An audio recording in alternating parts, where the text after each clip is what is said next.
Salut à tous, c'est Nico, j'espère que vous allez bien. Moi, évidemment, ça va super bien, comme toujours. Alors aujourd'hui, je vais vous parler d'un casque audio que je connais super bien, ça fait des mois que je l'utilise, et je suis quand même étonné de voir que ce casque n'a toujours pas le succès qu'il mériterait auprès du grand public. Il est vendu moins de 200 €, il est même en promo en ce moment sur Amazon à 149 €, et pour moi, il fait partie des meilleurs casques audio Bluetooth du marché dans cette gamme de prix. Alors ce casque, c'est le Audio-Technica ATH M50X Bluetooth. Alors déjà, il faut savoir que Audio-Technica avait un énorme pari à relever en sortant le M50X version Bluetooth, c'était de faire de cette version donc sans fil un casque aussi bon que la version filaire qui existait depuis plusieurs années et qui était vraiment une référence en termes de casque audio pour un usage quotidien, mais aussi pour du monitoring. Alors tout d'abord, je vais vous montrer un aspect que je trouve super important pour un casque de ce format, parce qu'il est quand même assez imposant, c'est qu'il y a deux façons de lui faire prendre moins de place quand on veut le transporter. Alors soit on tourne les écouteurs donc comme ça, donc là il est plutôt à plat, donc si vous les mettez dans un sac à dos c'est plutôt pas mal, soit on remet les écouteurs de manière normale et hop, on peut les faire rentrer sous l'arceau, et donc là encore une fois ils prennent moins de place, ça va dépendre de la manière dont vous souhaitez les protéger. Alors le seul truc qui est dommage, c'est que Audio-Technica n'a pas prévu de boîte rigide pour les transporter, ils ont juste fourni cette petite pochette qui est jolie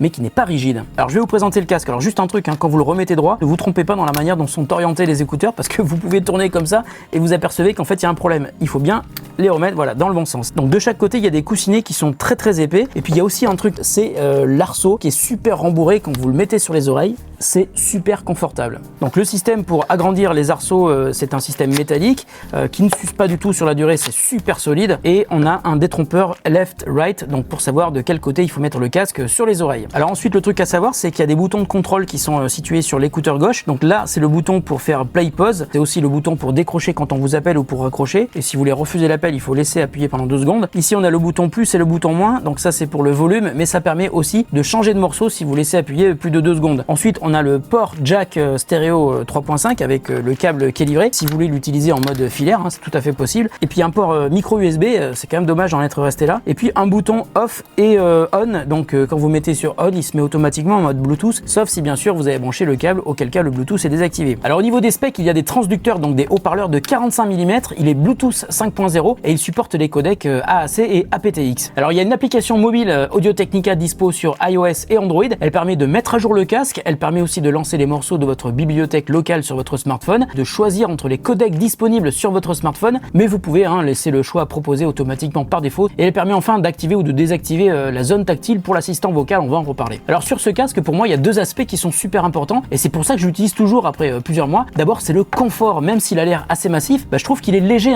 on peut le garder pendant des heures sans ressentir de fatigue. Alors c'est pas un casque à réduction active de bruit, donc il va pas compresser les oreilles, et j'ai aussi remarqué, même après des heures d'écoute, que quand on porte des lunettes, eh bien le casque ne fait pas mal, et ça c'est un détail important, tous les casques ne sont pas aussi agréables quand on porte des lunettes. Alors le deuxième avantage que j'ai trouvé sur ce casque, c'est aussi la qualité du son qui est tout simplement incroyable. Alors, je connaissais le précédent modèle qui était donc uniquement filaire, et là on retrouve exactement la même signature sonore, c'est-à-dire qu'il y a des basses qui sont très puissantes sans être trop fatigantes ou trop oppressantes. Il y a aussi un bon équilibre sur les médiums et les aigus, avec peut-être un petit peu trop d'aigus pour certaines personnes. J'ai aussi beaucoup apprécié la très large ouverture sonore, donc l'image stéréo est très agréable, et ça c'est super important quand on regarde des films et qu'on écoute avec un casque. D'ailleurs en Bluetooth, je n'ai noté aucun retard sur l'image, que ce soit sur une télé ou sur une tablette ou un smartphone. Donc le son est très bon en Bluetooth, mais on peut évidemment s'en servir en tant que casque filaire, que ce soit sur une chaîne Hi-Fi, sur un smartphone ou un ordi. D'ailleurs il y a un câble qui est livré et il y a une télécommande sur le câble, mais si votre appareil est compatible Bluetooth, vous n'entendrez pratiquement aucune différence entre la version Bluetooth et filaire, donc vous pouvez oublier les câbles sans regret. D'ailleurs ce genre de câbles, moi je les oublie tout le temps, c'est pour ça que j'utilise principalement les casques Bluetooth en Bluetooth. D'ailleurs je vais revenir sur la qualité du son, on peut utiliser ce casque pour différents types d'usages, mais la tonalité est tellement naturelle que c'est un casque qu'on peut utiliser à la fois comme un casque de monitoring, mais il a aussi la capacité à délivrer un son qui est hyper agréable, qui flatte la musique sans la dénaturer, contrairement à certains casques de monitoring qui mettent beaucoup trop en avant les fréquences aiguës. Alors lui il les met un tout petit peu en avant, mais pas trop, c'est-à-dire qu'on peut vraiment écouter de la musique tous les jours avec ce casque. Donc pour moi la grande force de ce casque, c'est qu'il est polyvalent, c'est-à-dire qu'on peut l'utiliser pour téléphoner, ça marche très bien, vos interlocuteurs vous entendent très bien et vous les entendez bien. On peut aussi l'utiliser pour écouter de la musique dehors ou à la maison, et puis on peut aussi l'utiliser pour regarder des films ou pour faire du montage vidéo, donc pour faire du monitoring, et c'est pour ça que je l'aime beaucoup, et je crois que je suis pas le seul.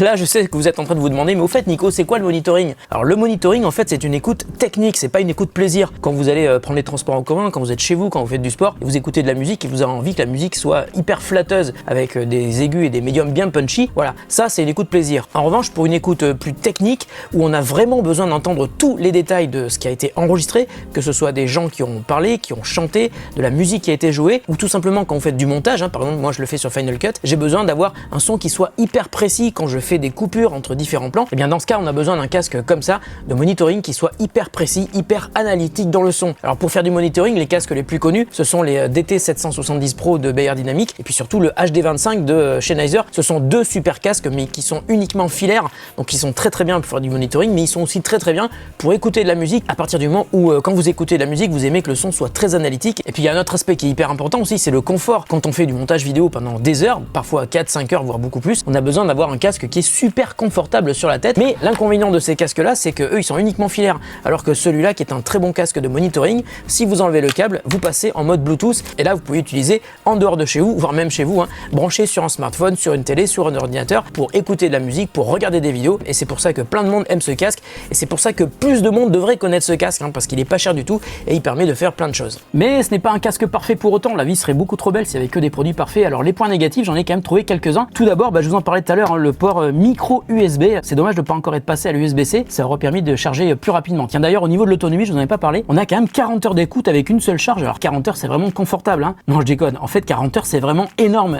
Pour ne rien vous cacher, je me rappelle même pas la dernière fois que je l'ai chargé. Alors autre défaut, je trouve que les boutons de contrôle sont vraiment pas terribles, il faut tâtonner pour trouver le bouton play pause qui est juste au milieu des boutons de volume et même après plusieurs mois, je cherche encore les boutons à chaque fois que je vais appuyer dessus. Alors je vous l'ai dit, les boutons de volume servent aussi à changer de morceaux si on fait un appui long, mais ça sera quand même beaucoup plus simple de le faire depuis votre smartphone ou une smartwatch si vous avez tout qui est connecté ensemble. Alors je vous l'ai aussi dit tout à l'heure, avec un appui long sur l'écouteur gauche, on active Siri ou Google Assistant, mais là aussi il faut chercher l'endroit où appuyer, il n'y a pas de zone facilement identifiable avec son doigt, il n'y a d'ailleurs pas de mouvement physique sur le bouton, c'est uniquement une pression tactile qui est détectée. Et puis dernier défaut, la musique ne s'arrête pas quand on enlève le casque de la tête. Bon c'est dommage mais c'est pas dramatique. Donc voilà, pour moi c'est à peu près tout pour les points négatifs et heureusement la qualité du son et le confort global du casque contrebalance largement les défauts de ce casque audio qui reste pour moi un des meilleurs casques Bluetooth du marché dans cette gamme de prix. D'ailleurs quand j'ai dit à Audio Technica que j'allais enfin sortir un test de ce casque, ça fait plusieurs mois que je l'utilise, ils m'ont proposé de vous parler aussi des écouteurs Bluetooth True Wireless. Ceux-là, ce sont les ATH CKS5TW, merci pour la référence, c'est super simple. En revanche, je suis un peu jaloux parce que ceux-là, ils se rechargent en USB type C et ils ont une autonomie de 14 heures. Alors, je vais pas ouvrir la boîte parce que je vais vous la faire gagner, et ouais.